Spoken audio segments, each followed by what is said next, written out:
Hello, my name is Jay Crow, Creative Director at Bohemia Interactive Nishek Studio, and today we're going to get hands-on with ARMA3 E3 2012 presentation. So, we've only got a few minutes today, so I'll take a quick look through what we've prepared for this year, what we've changed since last year, and the plans for the coming months. So, since you guys are familiar with ARMA, I'll skip the usual introductory details and skip straight to the good stuff. Let's head down to our firing drill, and I'll talk a little bit about the content of our presentation this year. We're a little bit more hands-on than last year. There's a good reason for that. Partly the motivation is this kind of content that we're seeing here is what we'd like to provide for the community alpha later in the year. To talk a little bit about that, we preferred to have it in July time, but due to some changes, some upgrades from Physics 2 to Physics 3, we decided to push this back, and we'd have much more information around about Gamescom time. The goal is to make ARMA3 the most stable game, most stable release that we've had, and hopefully with the community's help, we'll be able to achieve that. What we're seeing now is a firing drill. This is a great little activity just for validating animations, for testing weapons, making sure the sounds all work nicely.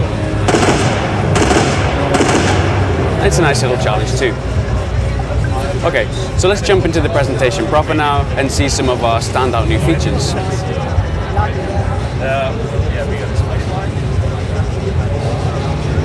Okay, we'll kick things off hopefully with a little view of Stratus Island. This is one of our 2 islands. It's a little smaller, although when I say that, it's still 8 by 8 kilometers. Obviously, the other island is Limnos, which we saw a little bit more of last year, 300 square kilometers of ground terrain, and obviously the coastline to boot. See, we're firing up our little bird here, and we're just going to take it up in the air, get a sense of what the island looks like, and hopefully not get killed. Let's do this.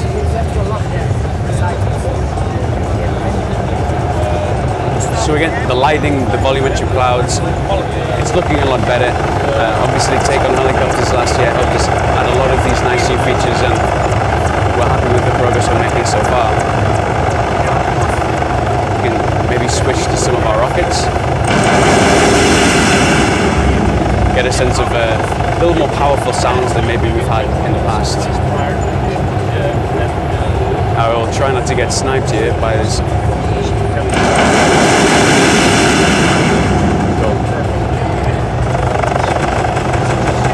So Stratus is going to be a big part of the start of our campaign.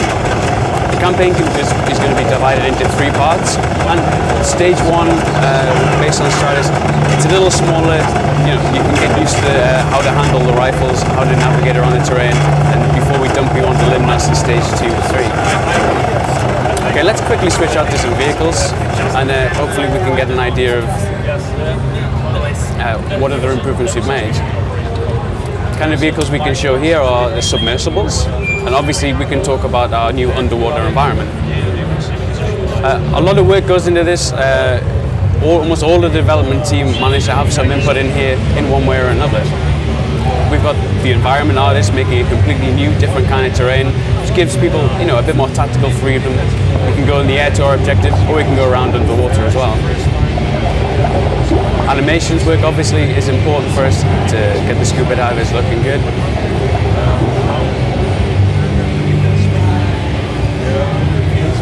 We see a little bit of the rendered texture displays here as we pop into the submarine itself. Classic fish. Okay. Now, hopefully I'm not going to crash into this rock barrier here, but we can talk about the kind of gameplay challenges that this offers us. Here we're using a submarine to get around a little bit, and we'll pop out, take down a couple of our divers. I think it's worth mentioning that we can't take any old weapon underwater. The rifle that we use is specifically designed with specific ammunition as well. If I jump out, I'll try not to die.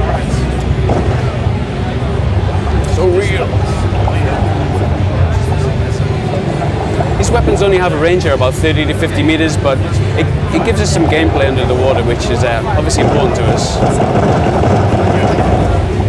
The sounds as well have been a big part of this development, with dynamic filtering of the of the weapons and things like helicopters above us. Oh goodness.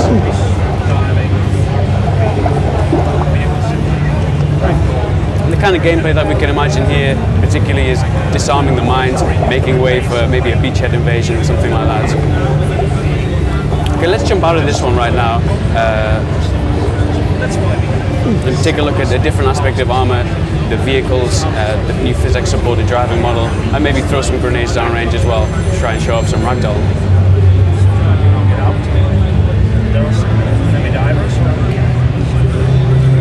Okay. So as we saw in the preview video, we've got the mirrors working nicely, the onboard display too. As I was alluding to before, we're upgrading from Physics 2 to 3. Now, that's meant delaying the community alpha just a little bit because we really want to roll out this, which is an important new feature, and also the multiplayer aspect as well, needs to be configured properly to make our testing worthwhile. We'll have more information about that after E3 when we can, things have calmed down a little bit and we can be very clear about what we intend to offer and how you can access it. So if I make my way around the bend here, hopefully we'll find some targets to engage.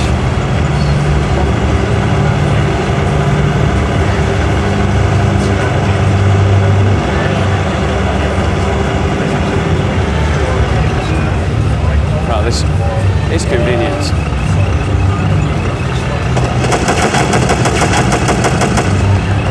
Switch into thermal optics.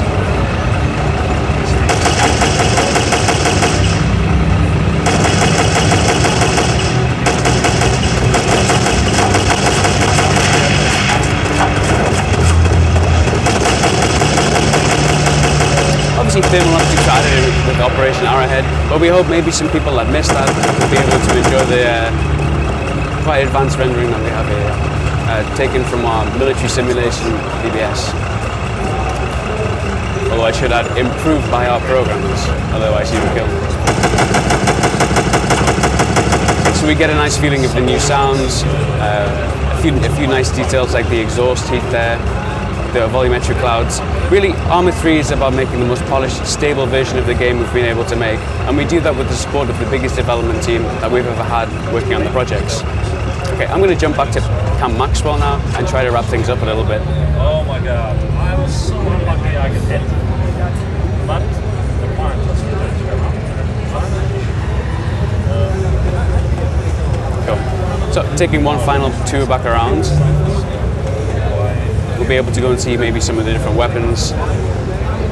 Again, once more our romantic sunset in the distance.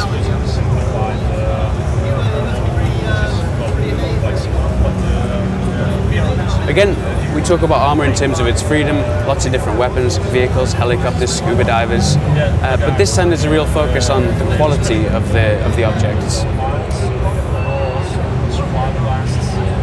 Each weapon has a lot of work involved with it, sounds, animations, configuration.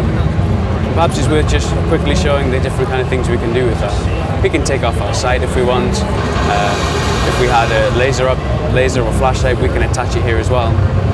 Down here we've got our capacity, and this relates to fatigue. The more we encumber ourselves with gear and equipment, the more fatigue we have, and the less accurate we'll be able to be when we're running around, the less distance we'll be able to run too.